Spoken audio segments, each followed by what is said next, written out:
네, 이 시간에 우리에게 허락하신 말씀 살펴보도록 하겠습니다. 우리 에베소서 6장 10절에서 13절 말씀입니다. 우리 한 절씩 교독하시고요. 마지막 13절만 한 목소리로 합독하도록 하겠습니다. 끝으로 너희가 주 안에서와 그의 힘의 능력으로 강건하여지고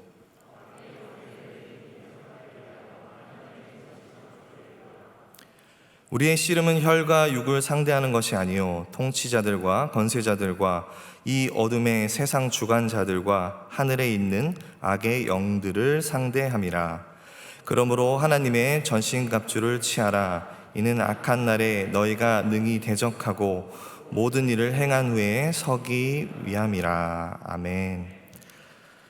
네, 에베소서 전체의 말씀을 가지고 리처드 코킨이라는 분이 교회의 다음이라는 책을 썼습니다. 그래서 책의 서두에 보면 이런 문구가 있어요. 하나님의 영원한 계획이 교회를 통해 펼쳐지다라는 이런 문구가 있습니다. 지난 45년 동안 우리 호산나 교회를 통해서 하나님의 그 영원하신 계획이 이루어졌고, 또 주님 다시 오시는 그날까지 우리 호산나 교회를 통해서 주님의 그 영원하신 계획이 이루어질 줄 믿습니다. 지난 45년 동안 우리 호산나 교회를 지켜주신 정말 하나님의 그 은혜에 감사하면서 아까 우리 박수 쳤지만 다시 한 번만 주님께 영광의 박수, 감사의 박수 올려드렸으면 좋겠습니다.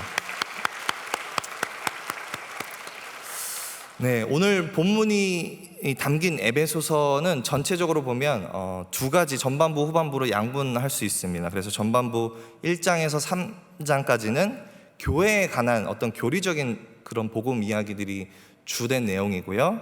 그리고 후반부터 4장부터 6장까지는 그 교회를 이루고 있는 성도들이 실제적으로 어떤 신앙생활을 해야 되는지에 대해서 담고 있습니다.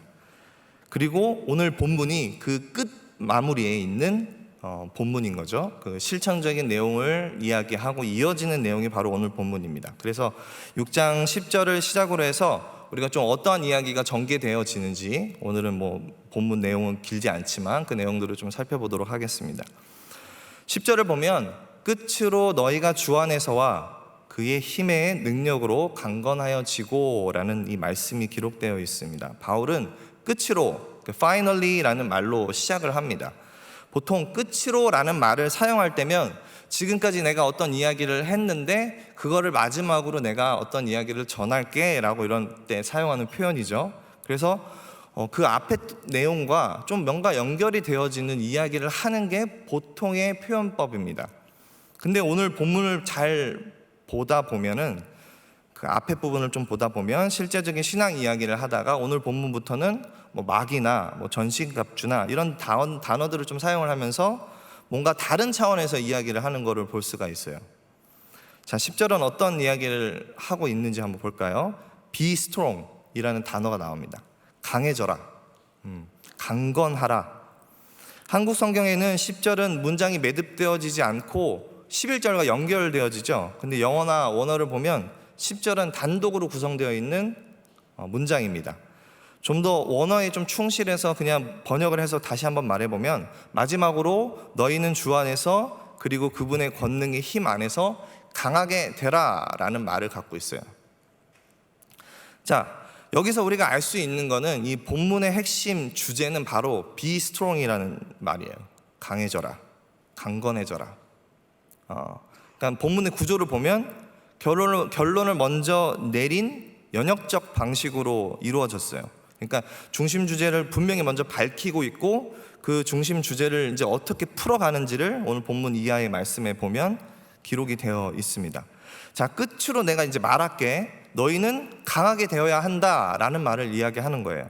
사도 바울은 이 be strong이라는 주제를 던지고, 우리가 오늘 본문을 다 읽지 못했지만 20절까지가 보통 한 문단으로 그 주제를 풀어가고 있습니다. 그래서 오늘 말씀은 사도 바울이 말하는 이 강해져라 라는 말이 어떤 의미이고 우리는 어떻게 강해질 수 있는지를 오늘 본문을 중심으로 해서 좀 이야기를 살펴보려고 합니다. 자, 사도 바울이 왜 에베소 교회와 성도들에게 너희는 강해져야 한다라고 말을 했을까요? 당시 에베소 교회 성도들이 처한 상황들에서는 여러 가지 문제들이 산적해 있었습니다. 아마 여러분도 뭐 에베소서나 초대교회 이야기들을 많이 들었기 때문에 대략 어떤 이야기인지는 아실 거예요. 율법과 복음의 그런 상관관계를 이해하는데 아직 혼돈이 있었고요. 그리고 유대인과 이방인의 관계에서도 그런 문제들이 정리가 되질 않아서 교회 안에서 굉장히 많은 갈등들이 있었습니다. 대외적으로는 어떤가요? 이단의 양대산맥이라고 말할 수 있는 유대주의적 율법주의를 주장하는 사람들과 또 영지주의로 인해서 교회는 그 존립 자체가 굉장히 힘들고 위협받는 상황 가운데 있었습니다. 그리고 에베소 지역의 문화적 또 지역적 상황은 어떤가요? 가정과 사회생활은 이미 윤리적으로 성적으로 굉장히 타락하고 무너져 있는 상황이었습니다. 또 종교적으로는 아데미시 여신을 숨기는 엄청난 큰 또 신전이 있었기 때문에 온갖 이방 종교들이 다 모여 있는 그런 지역이었어요. 그러한 삶의 환경에서 자칫 잘못하면 믿음을 잃어버리고 신앙을 잃어버리기가 너무나 쉬운 상황에서 유대 종교를 버리고 또 이방의 종교를 버리고 그 교회를 들어와서 사는 그 그리스도인들은 엄청난 결단과 또 노력이 필요했던 겁니다. 그리스도인으로 살아가는 게 정말 힘든 상황이었습니다. 그렇게 말씀을 마무리하는 이 사도 바울이 에베소서를 말씀을 마무리하는 이 시점에서 어떻게 보면 굉장히 강한 권면을 하고 있는 거예요. 그래야 그들의 직면한 상황 가운데서 그들은 강해질 수 있었고 그들이 처한 영적 전쟁에서 승리할 수 있었기 때문입니다. 자, 그렇다면 그들은 또 오늘 이 말씀을 듣는 우리는 어떻게 강해질 수 있습니까? 내가 그리고 우리가 속한 이 교회가 be strong, 강해지기 위해서 깨달아야 할 영적 진리가 뭘까요? 그 진리는 첫 번째가 나에게 주어진 상황을 잘 파악해야 합니다. 다시 한번 말씀드립니다. 나에게 주어진 상황을 잘 파악해야 합니다. 자, 사도 바울은 우리에게 주어진 상황을 잘 파악해야 하는 이유에 대해서 몇 가지 오늘 본문의 표현을 통해서 이야기를 하고 가르쳐주고 있습니다. 자, 11절에 보면 마귀의 간계라는 표현이 등장합니다. 먼저 마귀라는 단어를 먼저 살펴보면 디아볼로스라는 이 헬라어를 가지고 있는데 비방하는, 거짓, 고소, 고소자, 적 이런 뜻을 갖고 있습니다. 자, 이러한 뜻을 가진 사단의 간계는 무엇일까요? 간계는 보통 음모라고 우리가 쉽게 이해하면 됩니다. 음모라는 뜻을 가지고 있고 다른 번역에서는 괴계라는 그런 번역의 단어를 사용을 했습니다. 이 단어는 덫이나 함정 이런 뜻도 가지고 있어요. 그래서 사단은 우리를 깨워서 하나님의 말씀을 의심하게 하는 거예요. 사단의 괴계는. 그래서 하나님의 말씀을 불순종하게 이끌어 갑니다. 그리고 결국 그 사단은 우리와 하나님의 관계를 무너뜨리려는 목적을 가지고 있습니다. 아담과 하와가 뱀에게 유혹받아서 지었던 어떤 죄의 단계죠. 이것이 바로 사단의 관계의 전형적인 모습입니다. 자, 그렇다면 사단은 우리 인생의 어떠한 상황 가운데서 이런 관계를 펼칠까요? 우리가 어떠한 상황에 있을 때 사실 어떤 특별한 상황이 아니죠. 우리 삶의 전반적인 부분에서 사단의 관계는 나타날 것입니다. 하지만 오늘은 우리가 특별히 조금 우리가 겪는 어려움, 우리가 고난을 당할 때, 우리가 좀 고통을 당할 때, 또 환난을 당할 때 그런 관점에서 좀 우리가 이 말씀을 살펴보기 원합니다. 사도 바울은 12절에서 이야기합니다. 우리가 이 말씀은 한번 함께 읽어보도록 하겠습니다. 우리의 씨름은 혈과 육을 상대하는 것이 아니요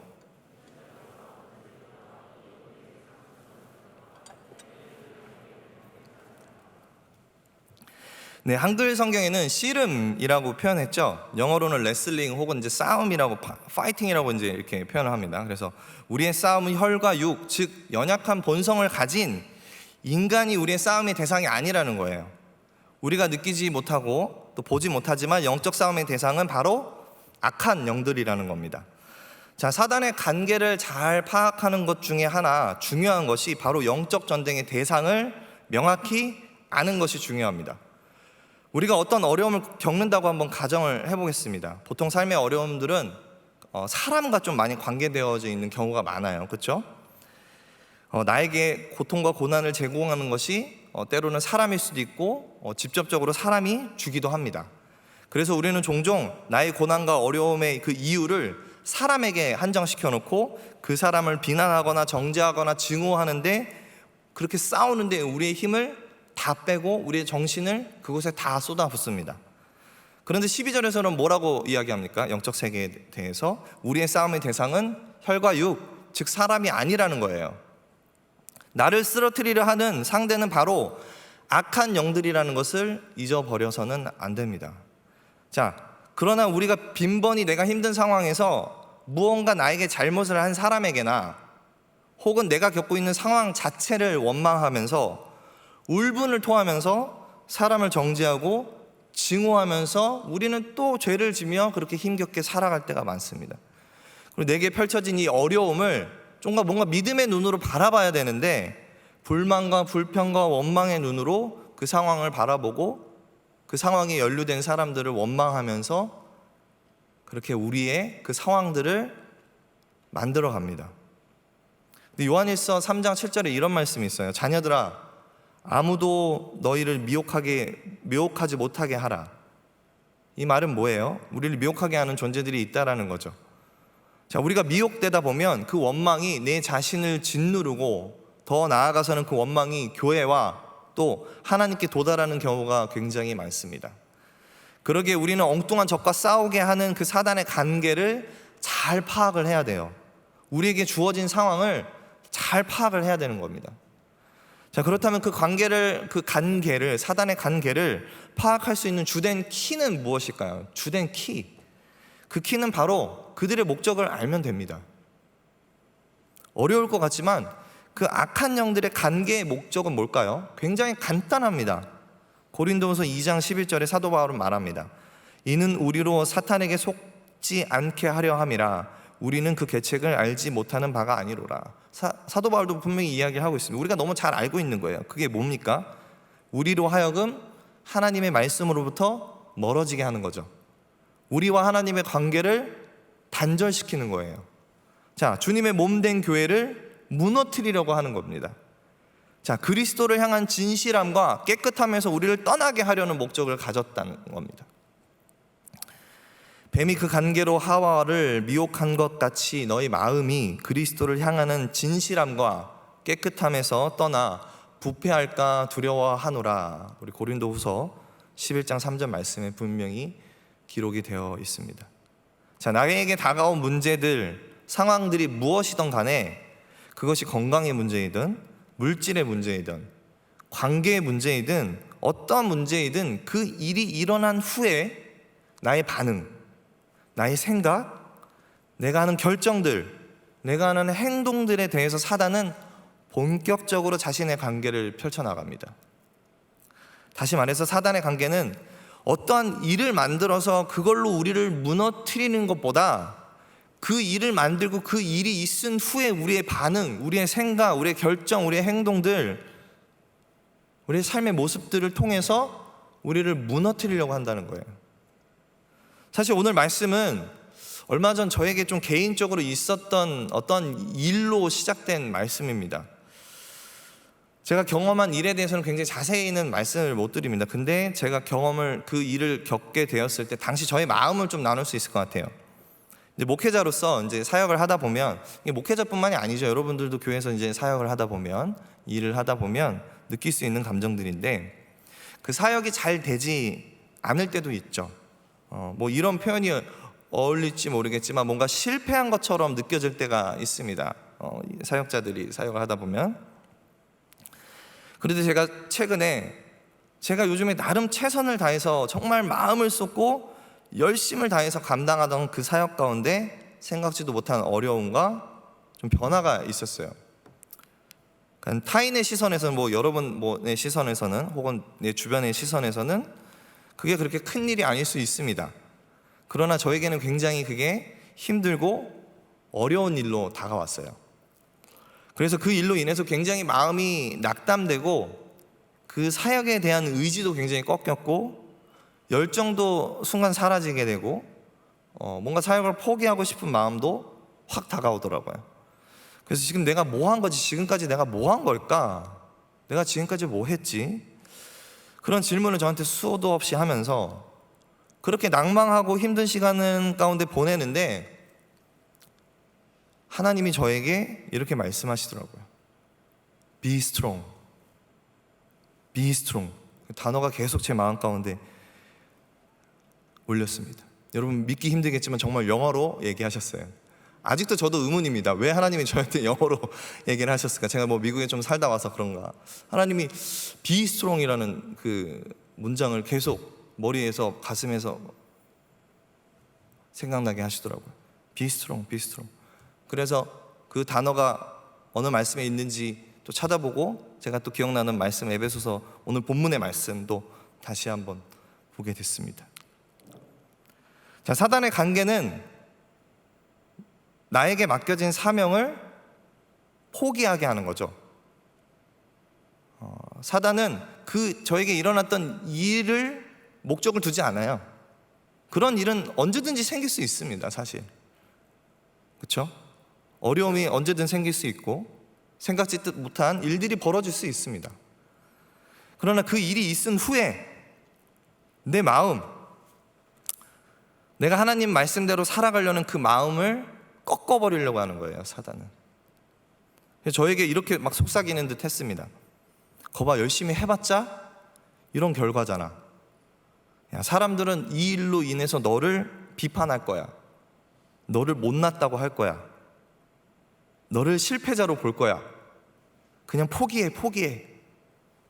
아무리 너가 애써봤자 이 일로 사람들은 너를 비판할 거야. 여러분 지금 저 연기하는 건 아닙니다. 네, 그냥 얘기하는 겁니다. 자, 사단의 이 음성은 저에게만 들리는 음성일까요? 아닙니다. 여러분도 수없이 들었던 음성일 겁니다. 하나님은 우리를 통해서 교회를 든든히 세워가기를 원하시죠.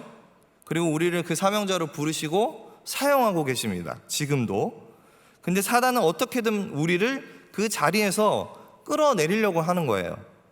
자, 사단의 이 음성이 나한테는 현실로 다가올 수 있었습니다. 사람들이 그렇게 실제로 저에게 비판을 하고 정죄할 수도 있어요.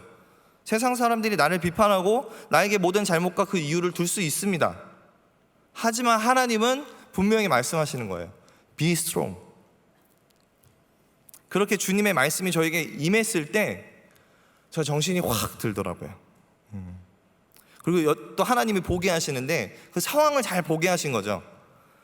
여전히 저에게 주어진 그 사역 가운데 지금도 함께하고 있는 지체들, 그 영혼들을 바라보게 하셨고, 하나님이 나에게 맡겨진 귀한 사명과 그 영혼들을 위해서 최선을 다해 가라는 하나님의 그 마음을 저에게 주셨습니다. 제가 올바르게 그 상황을 보게 된 거예요.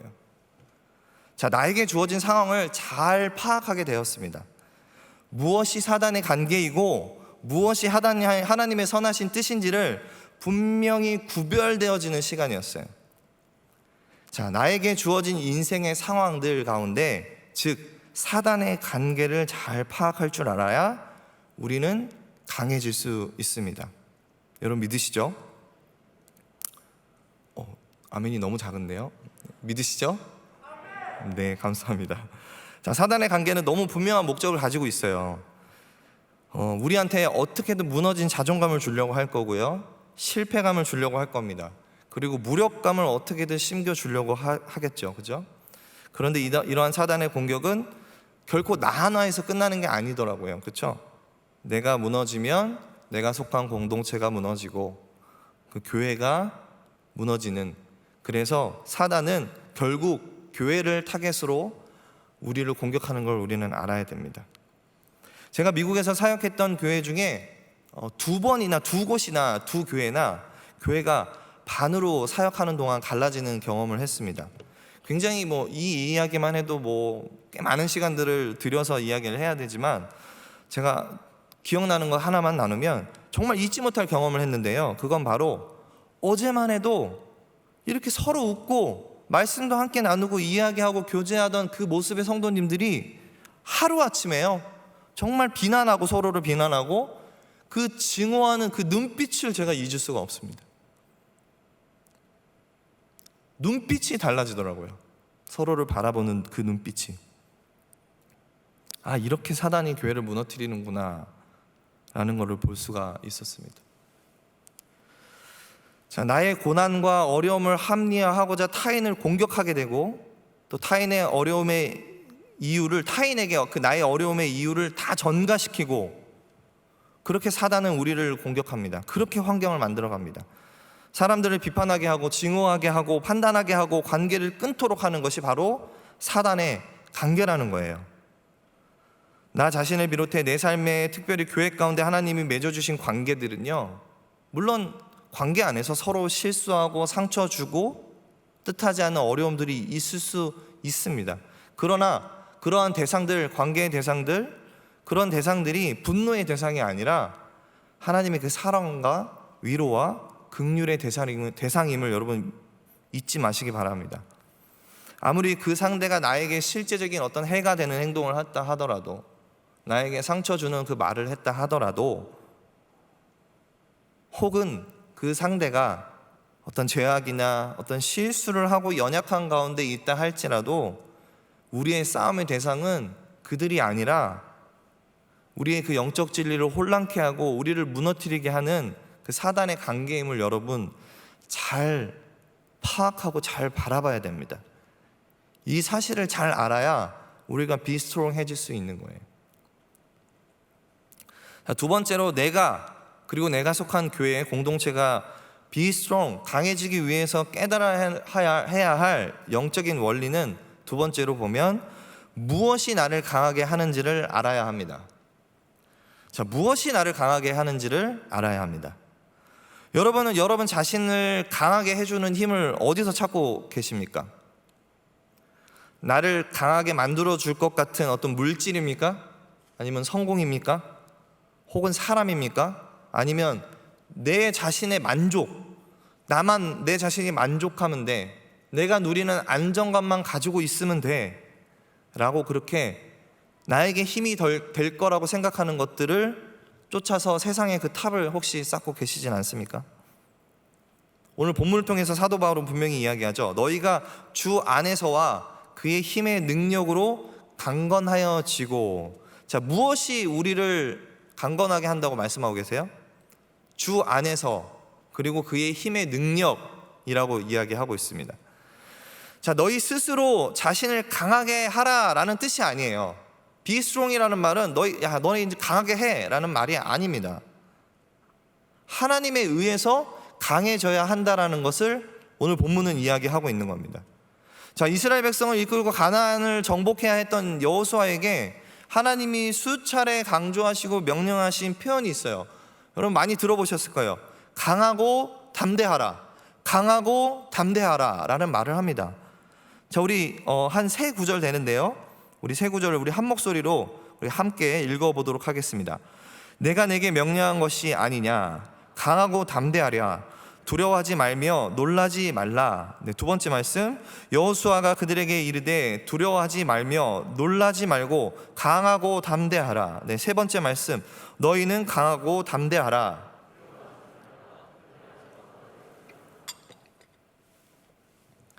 자, 우리를 강하게 하는 것은 바로 하나님이라는 말씀을, 이 말씀들을 통해서 우리는 분명히 알 수 있고 확신할 수 있습니다. 그러기에 우리의 힘의 근거를 다른 그 어떤 것에 두는 것이 아니라 우리는 오직 하나님께 우리의 힘의 근거를 둬야 합니다. 그런데 사도 바울은 오늘 본문에서 주 안에서 그의 힘의 능력으로 강해져야 한다라는 그 원리를 이제 또 다른 형태로 발전을 시킵니다. 그것이 바로 하나님의 전신갑주를 입으라라는 영적인 원리로 발전을 시키는 거예요. 조금 그 강해져라라는 큰 주제를 던지고 그것들을 이제 세분화시켜서 이제 점점점 그 말씀들이 연역적 논리로 가는 걸 볼 수가 있어요. 자, 11절, 13절을 연달아서 제가 한번 읽어볼 텐데요. 마귀의 관계를 능히 대적하기 위하여 하나님의 전신갑주를 입으라. 13절에는 하나님의 전신갑주를 취하라. 이는 악한 날에 너희가 능히 대적하고 라는 이렇게 말이 있습니다. 여기서 사도 바울이 전신갑주를 설명할 때마다 따라다니는 속격 표현이 있어요. 그 하나님의 하나님의라는 이런 속격이라는 이 표현이 항상 함께 다니는 걸 볼 수가 있습니다. 그래서 이 전신갑주가 하나님에 의해서 제공되고 있음을 분명히 사도 바울은 가르쳐 주고 있습니다. 그래서 다시 말해서 우리의 전투는 오직 하나님의 보호와 능력에 의해서만 승리할 수 있다는 사실을 사도 바울은 강조를 하고 있는 겁니다. 자, 사도 바울은 이러한 영적 진리를 고린도후서 10장 4절에서도 언급하고 있어요. 자, 우리의 싸우는 무기는 육신에 속한 것이 아니요 어떤 견고한 진도 무너뜨리는 어떤 거예요? 하나님의 능력이라고 분명히 이야기하고 있습니다. 여러분, 이 전신갑주 말씀에 대해서 아마 굉장히 많은 말씀들을 들어봤을 거예요. 여러 번 들어보셨을 겁니다. 제가 오늘은 뭐 전신갑주에 대해서 자세한 설명을 하진 않습니다. 그리고 그 상세한 내용은 오늘 저희가 살펴보는 본문에도 포함되어 있지 않고요. 근데 이 전신갑주가 어떤 의미를 좀 갖고 있는지 대략적으로 좀 그런 중심적인 의미들은 잠깐이나마 좀 살펴보길 원하는데, 이 전신갑주의 의미를 대해서 연구할 때 많은 신학자들이 이사야서의 말씀을 가지고 매칭되어 있는 말씀을 가지고 연구를 하고 서로 비교를 합니다. 그래서 그걸 보면 좀 이해가 잘 됩니다. 그래서 매칭되는 말씀을 전부 다 살펴보기는 힘들고요, 한 2가지 정도만 살펴보고 그 의미를 간단하게 살펴보길 원합니다. 자, 진리로 너희 허리띠를 띠고, 우리 본문에 포함되어 있지 않지만 14절에 6장 14절에 포함되어 있는 말씀입니다. 그리고 이 말씀에 매칭되는 말씀이 공의로 그의 허리를 삼으며 성실로 그의 몸에 띠를 삼으리라, 이사야 11장 5절 말씀이죠. 이 2가지 구절이 서로 매칭되는 말인데, 이 의미는 의롭고 신실하신 삶을 사신 그리스도의 모습을 나타내고 있어요. 그래서 그리스도의 공의와 성실로 우리의 구원을 이루신 그 복음을 믿을 때 진리의 허리띠로 무장할 수 있다라는 말입니다.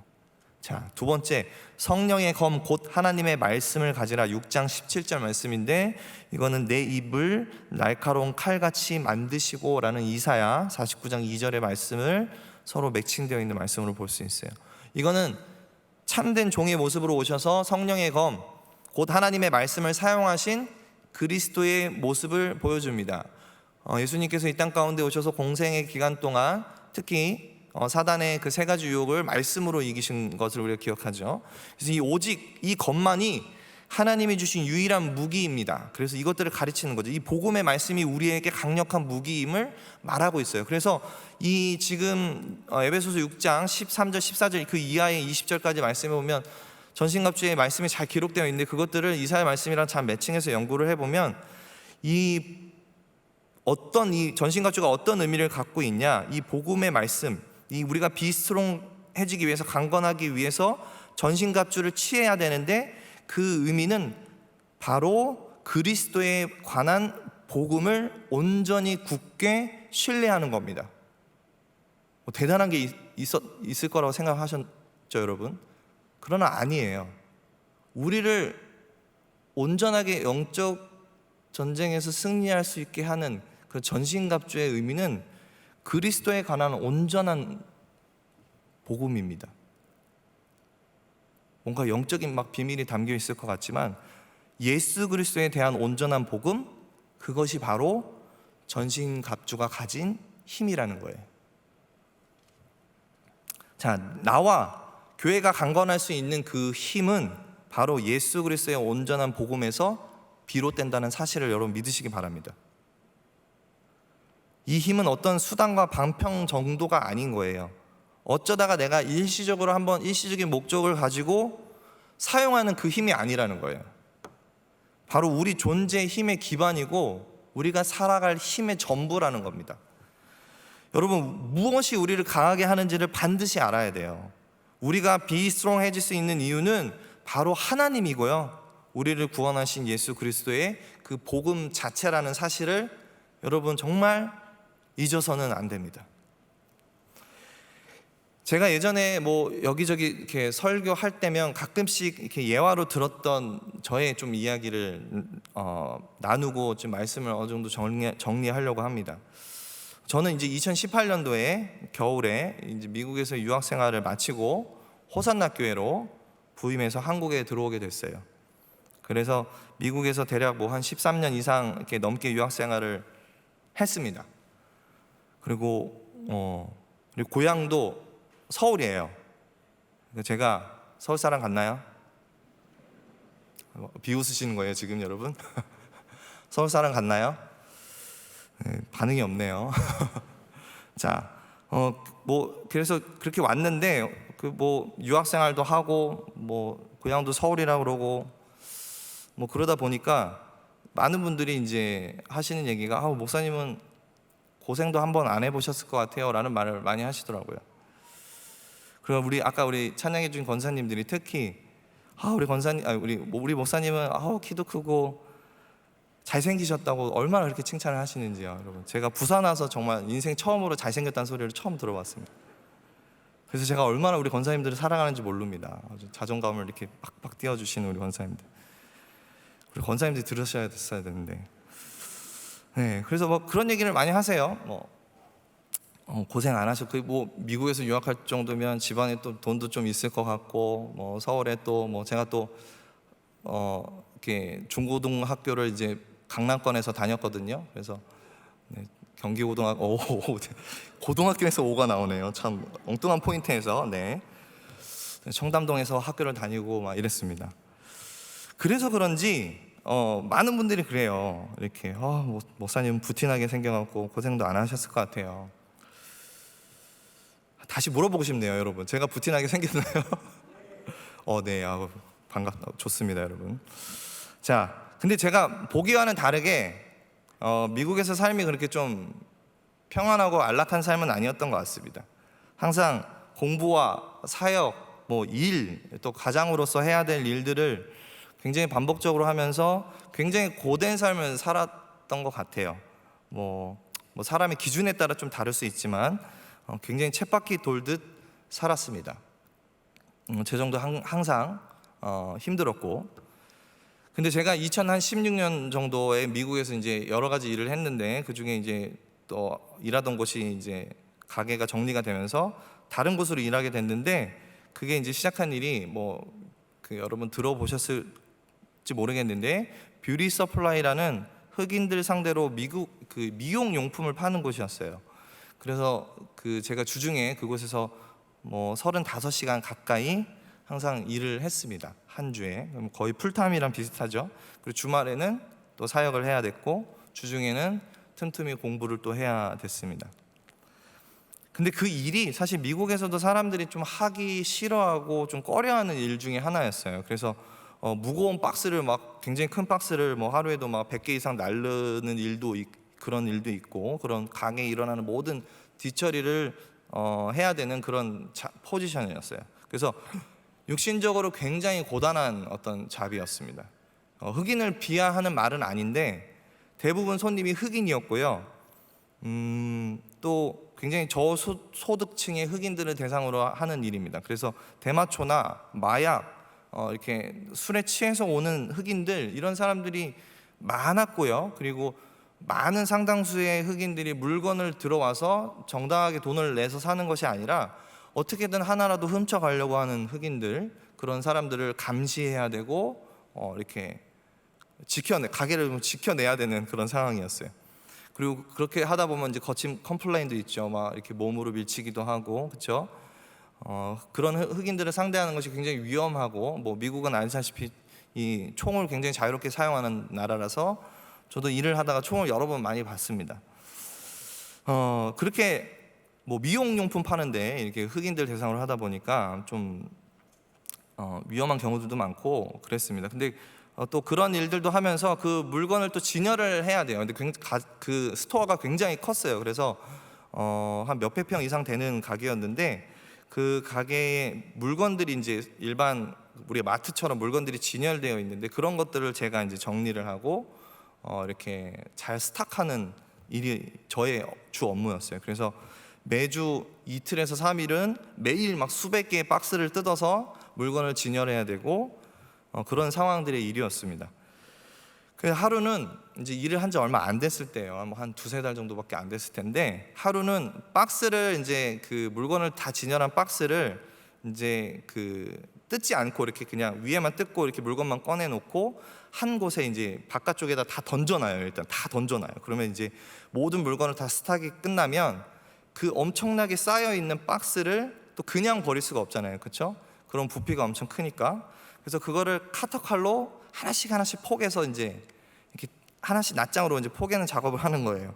굉장히 디테일하게 설명하는데 제가 근데 그것만 그 작업만 하는 것도 거의 뭐 1시간 이상 걸려요. 워낙 박스가 많아서. 근데 그게 뭐 이렇게 깨끗한 환경, 뭐 좋은 환경에서 하는 게 아니라 그냥 그 가게 스토어들의 뒷백도어로 나가면 이렇게 그냥 사람들이 손님들은 주차하지 않는 파킹랏에 큰 쓰레기통이 하나 있고 그런 환경에서 그냥 바닥에다 콘크리트에다 박스 하나 깔아놓고 그냥 앉아서 이렇게 커터칼로 하나씩 이렇게 뜯어서 포개고 뜯어서 포개고 뜯어서 포개고 그 일을 반복을 하는데 그런 생각이 들더라고요. 내가 지금 뭐 하고 있지? 내가 지금 이러려고 내가 미국 왔나? 내가 이러려고 10년 넘게 공부를 했나? 그러니까 왠지 모르게 굉장한 자괴감이 들고 자존감이 굉장히 막 무너지더라고요. 그러니까 이제 30대 후반이었는데 그때가 후반이면 좀 뭔가 이제 공부도 거의 맞춰가는데 좀 제대로 된 사역을 좀 해야 되지 않나. 물론 파트로 열심히 사역을 하고 있었지만 전임으로 풀타임으로 이제 사역에 전념을 해야 될 때가 아닌가 그런 고민들이 굉장히 많았어요. 근데 그러지 못하고 있으니 굉장히 실패한 것 같고 남들은 부러워하는 미국 유학 공부에 그것도 미국에서 굉장히 좋은 학교에 하기도 뭐 박사까지 다 하고 근데 왜 내 삶은 이런가? 굉장히 제 마음이 무너지더라고요. 그래서 그 일이 있고 나서 매일 아침 그 일을 하러 가는 그 길이 굉장히 지긋지긋하고 뭐 이런 표현이 목사가 할 표현은 아니지만 굉장히 지옥 같고 하루하루가 진상 손님들 만나는 것도 너무 힘들고 도둑들 만나면 세상에 막 온갖 저주는 다 하고 비난과 정죄는 그리고 사장님이 그날 진열해야 될 물건을 많이 갖고 오는 날이 있어요. 그렇죠? 여러분 뭐 그런 비슷한 일을 하시는 분들 도매 업체에서 많은 양을 갖고 오면 왜 이렇게 오더를 많이 했냐고 혼자 궁시렁 거리고요. 사장님이 그렇게 미운 거예요. 오늘 사장님이 미쳤다고. 그냥 하루하루가 완전 불평과 불만이 가득한 날들을 보내게 되는 거예요. 어느 정도 그렇게 지냈는지 몰라요. 꽤 오랜 시간을 그렇게 지냈던 것 같아요. 근데 하나님이 은혜를 주시더라고요. 그 은혜가 뭘까요?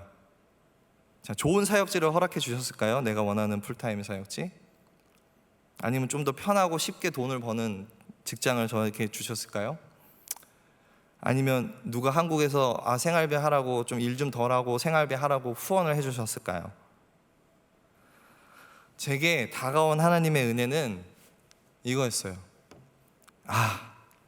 이렇게 살면 안 되겠구나 라는 생각이었어요. 정신을 차려야겠구나 라는 생각이었습니다. 그게 바로 하나님의 은혜였습니다. 그러니까 내 상황을 정확하게 보게 하시더라고요. 그래서 그때부터 했던 노력이 말씀으로 내 삶을 회복시켜보자. 그래서 일을 하면서 그때 당시 이제 에어팟 1이 처음 나왔을 때입니다. 그래서 그거를 또 핑계 삼아 그걸 구입을 하고 그래서 한쪽 귀에 꼽고 그나마 조금 그런 것들을 들으면서 일을 할 수 있는 환경이어서 하루에 8시간 이상 말씀과 설교를 들으면서 하루에 12시간 가까이씩 일을 했으니까요. 그러면 거의 3분의 2는 항상 말씀을 들으면서 일을 했습니다. 정말 설교 잘하신다는 목사님도 설교는 정말 닥치는 대로 다 들었던 것 같아요. 그렇게 계속 말씀을 듣다 보니까 어떤 특별한 말씀이 아니었습니다. 그냥 그 말씀들이 나에게 전부 힘이 되어졌고 내가 처한 상황들을 올바르게 바라볼 수 있었고 내가 살아가는 그 모습들을 내가 올바로 생각할 수 있었던 것 같아요. 그러고 보니까 그 일이 나를 힘들게 하는 게 아니더라고요. 내가 처한 그 상황이 나를 힘들게 하고 나의 존재를 무너뜨리는 게 아니더라고요. 내가 걸어가고 있는 그 시절은 나에게 고통의 시간이 아니었어요. 오히려 지나고 보니 축복임을 알게 되었습니다. 여러 가지 것들을 좀 깨닫게 됐어요. 이 일을 통해서. 우리가 말은 그렇게 하잖아요. 세상에 일이 천하고 귀한 게 어딨냐, 다 하나님이 주신 사명이지. 근데 막상 그런 일을 해보니까 그렇게 인정하는 게 쉽지 않더라고요. 굉장히 교만했던 저를 보게 됐고, 그래서 그런 일들에 대해서 평가했던 저의 모습들을 보게 됐습니다. 그래서 하나님 앞에, 말씀 앞에 굉장히 회개하게 됐고요. 그리고 이보다 더 힘들고 어렵게 살아가는 성도님들의 그 고단함과 그 신앙을 조금이나마 알게 되었습니다. 그래서 정말 많은 인생의 레슨들을 하나님께서 그 일들을 통해서 말씀해 주셨고, 그곳에서 경험했던 일들이 나에게 큰 간증과 나중에 자산으로 남게 되었습니다. 그렇게 은혜를 경험하게 되었어요. 그리고 나서도 하나님은 2년이라는 시간을 더 그 일을 하게 하셨고, 그래서 그 시간을 통해서 굉장히 많은 것들을 하나님께서 베풀어 주시고 깨닫게 하시는, 비록 몸은 고되고 은혜를 받았다고 육신의 피로가 줄어드나요? 그렇지 않잖아요. 그렇죠? 여전히 육체적으로 힘들고, 그렇지만 일의 그 모습은, 질과 모습은 변하지 않았지만 그것들을 받아들이는 저의 마음은 180도 달라졌다라는 그 사실을 제가 누리게 되었습니다. 그렇게 다시 하나님께서 저를 비스트롱하게 하는 그런 경험을 하게 해주셨습니다. 사도 바울은 말합니다. 끝으로 너희가 주 안에서와 그의 힘의 능력으로 강건해져라. 자, 그렇게 강건해지면 어떻게 되는지 오늘 본문 13절 후반부에 사도 바울은 이렇게 말합니다. 이는 악한 날에 너희가 능히 대적하고 그 모든 일을 행한 후에 서기 위함이라. 여러분들이 힘든 시절, 고난의 시절을 지나고 나서 좌절해 있는 모습이 아니라는 거예요. 여러분이 쓰러져 있는 모습으로 있는 게 아니라 어떻게 돼 있어요? 서 있는 거예요. 서기 위함이라고. 지금 이 순간에 주님께서 여러분을 향해서 말씀한다고 저는 믿습니다. Be strong. Be strong. 그래서 나의 자녀들아, 너의 악한 날에 능히 대적하고 그 모든 수고로움과 고난과 어려운 일을 행한 후에 당당히 서 있어라. To stand. 여러분의 상황, 처해 있는 상황을요, 영적인 눈으로 잘 바라보시고요, 여러분을 견디게 하는 그 힘, 여러분을 새롭게 하시는 그 힘이 누구로부터 나오는지를 잘 깨닫기를 원합니다. 지금 이 시간에는 아주 짧은 영상 하나 볼 거예요.